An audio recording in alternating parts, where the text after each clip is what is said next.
మీరు జీవన విధానం దైవత్వానికి అంకితం చేస్తూ అనేక అవార్డులు పొందారు, అనేక గుర్తింపు పత్రాలు పొందారు. అవును.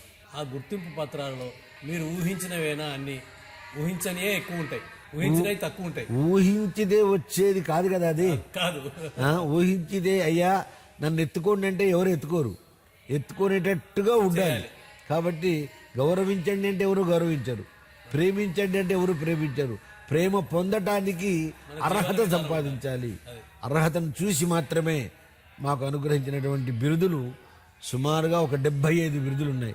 అందులో విద్యారత్న అనేటువంటిది ఒకటి, ఆ తర్వాత డాక్టరేట్ పొందడం అనేది ఒకటి, ఆగమ రత్న అనేటువంటిది ఒకటి. నా జీవితంలో గర్వించదగ్గ విషయం ఏంటంటే ప్రపంచ దేశాల్లోనే అతిపెద్ద దేవాలయం అనేటువంటి తిరుమల తిరుపతి దేవస్థానం ఉందే, ఆ దేవస్థానానికి నా పాండిత్యాన్ని వారు గుర్తించి నన్ను వారి యొక్క ఆగమ సలహాదారుగా కూడా నా సేవలను స్వీకరించి ఉన్నారు గతంలో. ఇప్పటికీ నన్ను ప్రపంచం గుర్తించిన పండితుడిగా నేను సంతృప్తిగా జీవితం గడుపుతున్నానండి.